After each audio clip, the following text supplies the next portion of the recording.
If the Bible's true, then explain dinosaurs. Dinosaurs are fake. Seriously? No, I'm just screwing with you. Dinosaurs are in the Bible. The word dinosaur never appears in the Bible. That's correct. Do you know why? Because the Bible never talks about dinosaurs? No, it's because the Bible was written before 1840. What do you mean? In the 1840s, the word dinosaur was actually adopted into the English language.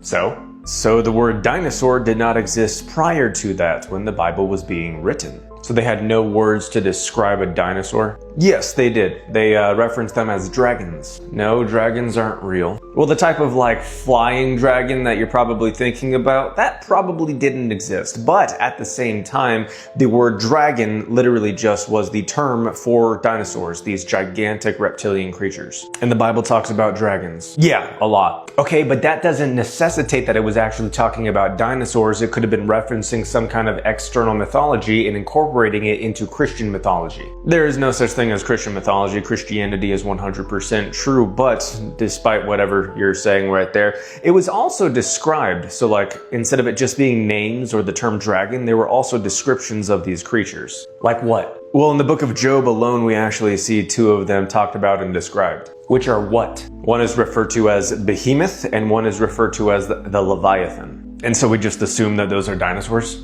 No, but based on their descriptions, we can conclude that they were dinosaurs. How does it describe them? Well, Behemoth was described as this massive creature whose head soared above the trees and whose tail was as thick as a cedar tree, who would drink the Nile in a gulp, like this gigantic creature. I've heard most people believe that that was in reference to a hippopotamus. That's absolutely not true and just a really bad common misconception that some people do have. How is that a misconception? Have you ever seen the tail of a hippopotamus? Yeah. Describe it to me. It's like a weird little flap. Exactly. Does that sound like it's the size of a cedar tree? No. There you go. Okay, well, how is the Leviathan described? Gigantic, extremely hard bones that are described as being like metal, armor made of scales. Scales? Yeah, because you know how dinosaurs were just gigantic reptiles? Yeah. Well, there you go again.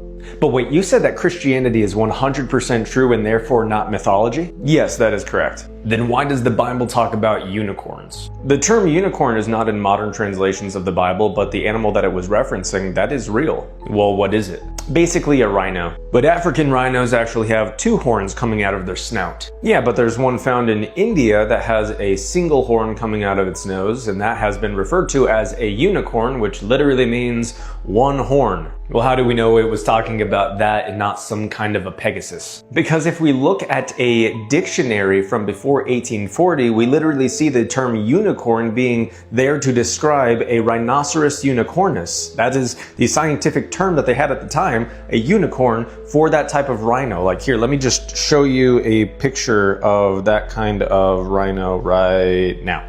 All right, but I don't see how this is. Dude, seriously? Yeah, I couldn't help myself, but swipe to the side.